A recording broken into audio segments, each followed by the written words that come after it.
Hello అండి, అందరికీ నమస్కారం. శ్రీ విశ్వవసు నామ సంవత్సరం ఉత్తరాయణం వసంత ఋతువు చైత్రమాసం కృష్ణపక్షం చతుర్థి. ఈరోజు అనురాధ నక్షత్రం బుధవారం విశేషమైన రోజు. ఈరోజు మనం అందరం కూడా ఎన్నో మంచి విషయాలని ఆచరించాలి. ఎన్నో మంచి విచారాల గురించి తెలుసుకోవాలి. అయితే ముందుగా ఈరోజు ప్రత్యేకంగా మనం దుర్గాదేవి నామస్మరణ చేయాలి. బుధవారం కలిసి వచ్చింది, పైగా మహానక్షత్రం కాబట్టి దుర్గాదేవి నామస్మరణ చేయడం వలన మనకి దుర్గతి దూరం అవుతుంది, సద్గతి ప్రాప్తిస్తుంది. విశేషమైనటువంటి రోజు. ఈ రోజు ఓం దుమ్ దుర్గాయ నమః అనే నామాన్ని 108 సార్లు జపించండి. ఈ రోజు మీరు ఈ మంత్రాన్ని జపించడం మనకి ఏదైనా సమస్యల్లో ఉంటే వాటి నుండి విముక్తి లభిస్తుంది. ఇది చాలా పవర్ఫుల్. ఎందుకంటే కొన్నిసార్లు దగ్ధంలో సాయంత్రం సంకష్ట చతుర్థి ఆచరిస్తాం. అయితే దగ్ధ యోగం, అమృత సిద్ధి యోగం రెండు కలిసి వచ్చేసాయి.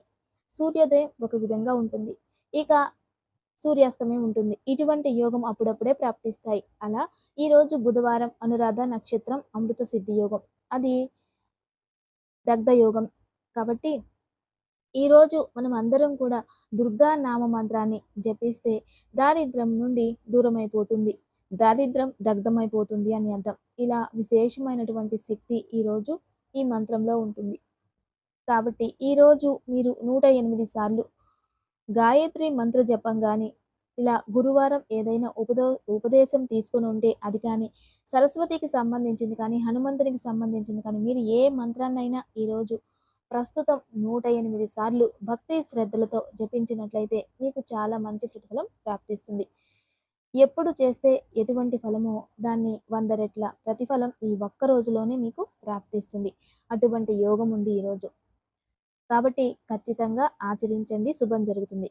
కాబట్టి ఈరోజు మంత్రబలంలో భక్తి శ్రద్ధలతో ఓం దుమ్ దుర్గాయై నమః, ఓం దుమ్ దుర్గాయై నమః, ఓం దుమ్ దుర్గాయై నమః అనే నామాన్ని జపించాలి. ఈ నామాన్ని జపించడం వలన దేవి అనుగ్రహం ప్రాప్తిస్తుంది. ఇక ఈరోజు మంచి మాట. చాలామంది విధిరాతని నమ్ముతారు, ఇక కొందరు కర్మ సిద్ధాంతాన్ని నమ్ముతూ ఉంటారు, మరికొందరు నుదుటి రాతని నమ్ముతూ ఉంటారు. తలరాత అనేది ఉంటుంది, వాళ్ళకి ఈ యొక్క తలరాతను మార్చుకోవాలి అని కొందరు ఏదో విధంగా మన నుదుటి రాతని మార్చుకోవాలని ప్రయత్నిస్తూ ఉంటారు.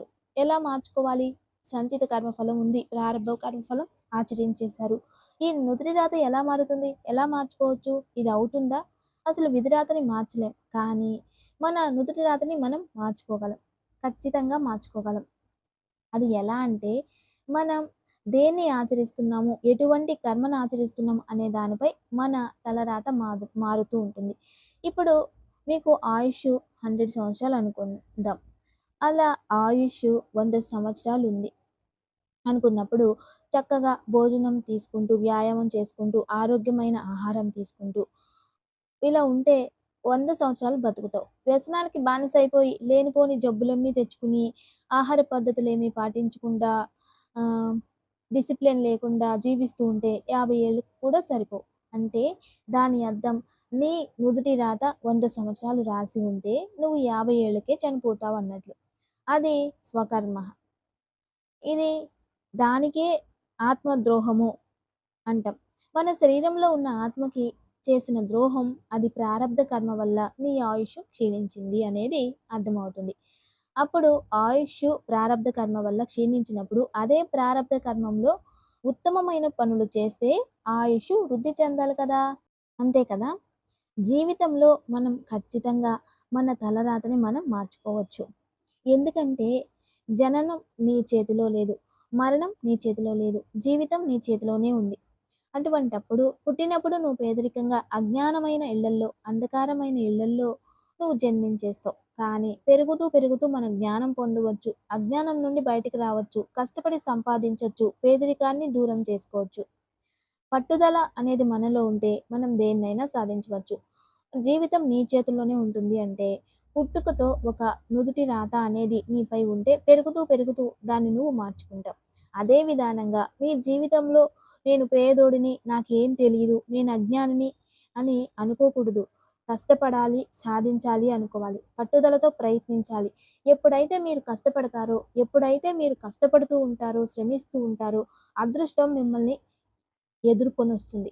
ఎప్పుడైతే ఇంట్లో చేతులు కట్టుకొని ఉంటారో, చూద్దాంలే అని అదృష్టాన్ని నమ్ముకొని, ఏమీ చేయకుండా అలా ఉంటారో, నీకేది దొరకదు. అది జీవితం అంటే. దాని నుండి ఎప్పుడూ కూడా మనం కష్టపడడం నేర్చుకోవాలి. జీవితంలో నేను కష్టపడాలి, సాధించాలి అనేది ఒకటి ఉంటే, మీరు అనుకున్నది ఎలాగైనా సాధించేస్తారు. మీ నుదుటి రాతని మీరు మార్చుకోగలుగుతారు. అది లేకపోతే ఎవ్వరిని ఎవరు నమ్మలేరు. ఎవరి జీవితాన్ని ఎవరు మార్చలేరు. ఇదే ఈరోజు మంచి మాట. ఇక త్రిపుండరాలు అంటాం కదా! త్రికాలము అంటే 3 కాలాలు.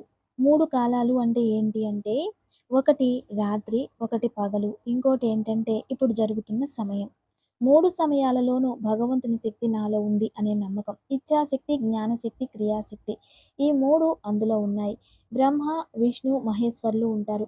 అదే విధానంగా సరస్వతి, తర్వాత పార్వతి, లక్ష్మీదేవి ఈ 3 ప్రతీకలు అంటే ముగ్గురు అక్కడ ఉన్నారు. ఇచ్ఛాశక్తి, క్రియాశక్తి, జ్ఞానశక్తి ఉంది. ప్రపంచము, ఆత్మ మరియు నా మనస్సు 3 అక్కడే ఉన్నాయి. ఆ మూలకి అదే ప్రతీక. కాలం అంటే భవిష్యత్ కాలం ఒకటి, వర్తమాన కాలం ఒకటి, భూతకాలం ఒకటి. ఇవే 3 కాలాలు. చాలామంది నుదుటిన విభూది లేదా గంధం పెట్టుకుంటూ ఉంటారు. అయితే కొంతమంది కొంచెం ఎక్కువ రాసుకుంటూ ఉంటారు. అయితే ఎవరైతే ప్రతిరోజు శివారాధన చేసి వాళ్ళు నుదుటిలో విభూది లేదా భస్మధారణ చేస్తే ఖచ్చితంగా వాడికి మృత్యు దోషాలు దగ్గరికి రావు. భస్మం అనేది కామధేను నుండి తయారు చేసిన భస్మం. అది నుదుటిలో ఆ భస్మాన్ని ధరించడం వలన అపమృత్యువులు ఆటంకాలు రావట. అందుకే భస్మాన్ని రాసుకుని వెళ్తే శివరక్షకుడై ఉంటాడు. కాబట్టి ఆ యముడు దగ్గరికి రాడని ప్రతిరోజు ఎవరైతే గంధం నుదుటిలో పెట్టుకుంటూ ఉంటారో అతనికి దరిద్రం రాదట. అందుకే నుదుటున గంధద్వారం దురాదష్టం నిత్యపుష్టాం కరిష్యం ఈశ్వరీగం సర్వభూతానం అంటే పంచభూతాలు సహకరిస్తాయి. ఈశ్వరుడు రక్షిస్తారు. లక్ష్మి ఆకర్షిస్తుంది. దురాదృష్టం అంటే అదృష్టం దగ్గరై నీలో ఉన్న దారిద్ర్యం దూరమైపోతుంది అని గంధంలో అర్థం ఉంటుంది. ఇలా విభూది రాసుకున్న, గంధం పెట్టుకున్న, పుండ్రనామాలు తిలకం సాక్షాత్ మహావిష్ణువు పాదాలు అని అర్థం. ఇటువైపు ఉంటుంది కదా. ఆ మహావిష్ణువు పాదాలు మధ్యలో ఉన్నది ఆత్మ. నీ దేవుడు భగవంతుడు నా నుదుటిపై నా 2 పాదాలతో అలంకరించాడు అని అర్థం. మధ్యలో నువ్వు ఇటువైపు భగవంతుడు నీ పైన అలంకరించాడు అని అది అర్థం. అదే విధానంగా కుడివైపు సరస్వతి, ఎడమవైపు లక్ష్మీదేవి, మధ్యలో శక్తి దేవత అని కూడా అనే దానికి అర్థం ఉంటుంది. అంటే అక్కడ బ్రహ్మ, విష్ణువులు, మహేశ్వరులు ఉంటారు. అదే విధానంగా ఈ 3లో లక్ష్మీ, పార్వతి, సరస్వతి దేవి కూడా ఉంటారు. అన్ని విధాలుగా అన్ని అర్థాలని ఈ త్రిపుండ్రాలు సూచిస్తాయి. అంతేకాదు భూలోకం తర్వాత అధోలోకం, తపోలోకం, ఊర్ధ్వలోకం ఈ 3 లోకాలని కూడా ఇక్కడ చూపిస్తూ ఉంటాయి. నీలో ఉన్న ఇచ్ఛా, క్రియ, జ్ఞానశక్తిని కూడా అది చూపిస్తూ ఉంటుంది. అలా ఆ 3 పుండ్రనామాలు అనేది అంత ప్రతీకమైనవి. ఇవి ధరించడం వలన ప్రతిరోజు మన జీవితంలో చాలా మార్పు అనేది వస్తుంది. కాబట్టి దీన్ని అందరూ గమనించుకొని బయటికి వెళ్ళినప్పుడు లేదా ఎక్కడైనా ప్రయాణం చేయడానికి వెళ్ళినప్పుడు ఏ కారణానికి కూడా దీన్ని మిస్ కాకుండా ఇంట్లో దేవుడి పూజ చేసి వెళ్ళండి. ఎందుకంటే ఎప్పుడైనా ఉదయాన్నే 5 గంటలకు, 6 గంటలకు ఏదో తీర్థక్షేత్రాలు, పుణ్యక్షేత్రాలకు వెళ్ళాలని తయారైపోయి వెళ్ళిపోతారు. కానీ ఆ సమయంలో ఖచ్చితంగా వెళ్ళడానికి ముందు మన ఇంట్లో దేవుడి దగ్గర నమస్కరించి పూజ చేసి దీపం వెలిగించే వెళ్ళాలి. కర్పూరం వెలిగించాలి. కర్పూరం కొండెక్కిన తర్వాత ఇంటి నుండి బయటికి వెళ్ళాలి. అలా చేయకుండా వెళితే తీర్థక్షేత్ర పుణ్యఫలం ప్రాప్తించదు. మళ్ళీ వెళ్తే ఏదైనా ప్రాబ్లం వస్తే మళ్ళీ ఆ భగవంతుడు మిమ్మల్ని రక్షించడానికి కూడా రాడు. ఎందుకంటే ఇక్కడ కులదేవత అనుగ్రహం ప్రాప్తించింది అంటే వెళ్ళొచ్చే వరకు కులదేవత రక్షణ ఉంటుంది. అక్కడ వీళ్ళకి రక్షణ ఉండదు. ఎక్కడ వస్తావో దానికి వీళ్ళకి ఎలాంటి సంబంధం లేకుండా అయిపోతుంది. దాని నుండి ఇటువంటి విషయాలు కాస్త జాగ్రత్తగా పాటించాలి. ఇదే ఈరోజు మన సాంప్రదాయం. ఇక ఈరోజు తారాబలం నిత్య నక్షత్రం అనురాధ నక్షత్రం అయితే అశ్విని, మఘ, మూల నక్షత్రం వారికి మిత్రతార అత్యంత విశేషమైన రోజు, అదృష్టమైన రోజు ఉపయోగం చేసుకోండి. ఇక భరణి, పుబ్బ, పూర్వాషాఢ నక్షత్రం వారికి నైదన తార అంత శుభం కాదు, జాగ్రత్త వహించడం మంచిది. కృతిక, ఉత్తరాషాఢ వారికి ఈరోజు సాధక తార అత్యంత శ్రేష్టమైనటువంటి రోజు ఉపయోగం చేసుకోండి. రోహిణి, హస్త, శ్రవణ నక్షత్రం వారికి ప్రత్యేకతార. ఇది అంత మంచిది కాదు. జాగ్రత్త వహించడం చాలా మంచిది. ఇక మృగశిర, చిత్త, ధనిష్ట నక్షత్రం వారికి క్షేమతార. అత్యంత విశేషమైనటువంటి రోజు. మనం ఏదైనా అనుకుంటే అది సక్సెస్ అవుతుంది. మరియు ఆ పని నుండి మనకి గౌరవాలు కూడా ప్రాప్తిస్తాయి. ఉపయోగం చేసుకోండి. ఆరుద్ర, స్వాతి, శతభిష నక్షత్రం వారికి ఈ రోజు విపత్తార. ఆపదలు ఎక్కువ ఉంటాయి. వాళ్ళ నమ్మి ఎవరినైనా నమ్మి ఏ నిర్ణయాలు తీసుకోకండి. జాగ్రత్తగా ఉండడం మంచిది. పునర్వసు, విశాఖ, పూర్వ భాద్రపద వారికి సంపత్తార. విశేషమైన రోజు. కష్టపడితే ఫలితం మీదవుతుంది. తప్పక ప్రయత్నించండి. ఇక పుష్యమి, అనురాధ, ఉత్తర భాద్రపద వారికి ఈరోజు జన్మతార. ఆరోగ్యం పట్ల కాస్త జాగ్రత్త వహించడం చాలా మంచిది. ఆశ్లేష, జ్యేష్ఠ, రేవతి నక్షత్రం వారికి పరమమిత్ర తార. ఈరోజు మీ ఫేవర్ డే. ఉపయోగం చేసుకోండి. దివ్య పూజ. రేపు గురువారం విశేషమైనటువంటి రోజు. రేపు ఇంట్లో చిన్న సుబ్రహ్మణ్యం స్వామి, వల్లీ దేవసేన సమేత సుబ్రహ్మణ్యం స్వామి లేదా నాగపడక లేదా ఆదిశేషుడు లేదా వాసుకి ఇలా నాగరాజుకి సంబంధించింది ఏ దేవత ఉన్నా దాన్ని పెట్టి లేదా సుబ్రహ్మణ్య స్వామి కన్నా పాలాభిషేకం చేసి చక్కగా పూజించి ఆ తీర్థాన్ని స్వీకరిస్తే సంతానం లేని వారికి సత్సంతానం ప్రాప్తిస్తుంది. రేపు ఉదయం సుబ్రహ్మణ్య మంత్రాన్ని జపిస్తే ఆరోగ్యం ప్రాప్తిస్తుంది. లేదా రేపు ఉదయాన్నే గురుపాదుకా స్తోత్రాన్ని లేదా దత్తాత్రేయ స్తోత్రాన్ని పారాయణం చేసుకుని దత్తాత్రేయ స్వామి వారికి పసుపు రంగు పుష్పాలతో అర్చించి 3 రకాల నైవేద్యం పెడితే ఉద్యోగం లేని వారికి ఇమ్మీడియట్గా ఉద్యోగం ప్రాప్తిస్తుంది.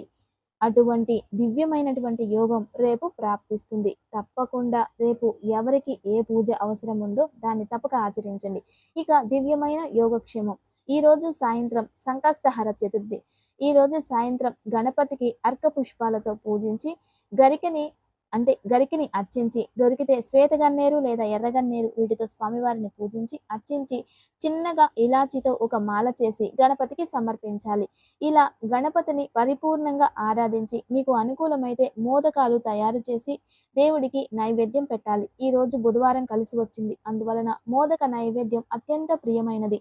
ఈరోజు బుధవారం రోజు ఎవరైతే పిల్లల పేర్ల మీద లేదా వాళ్లే కానీ ఎవరైనా గణపతిని పూజించినా వాళ్ళల్లో ఉన్న చెడు అనేది దూరం అవుతుంది, దహించబడుతుంది, దగ్ధమైపోతుంది, జ్ఞానము ప్రాప్తిస్తుంది. అంతేకాదు వాళ్ళ జీవితంలో ఏదైతే గమ్యాన్ని చేరుకోవాలనుకుంటారో వాటికి ఎటువంటి విఘ్నాలు లేకుండా విద్యాభ్యాసంలో అభివృద్ధి చెందుతారు.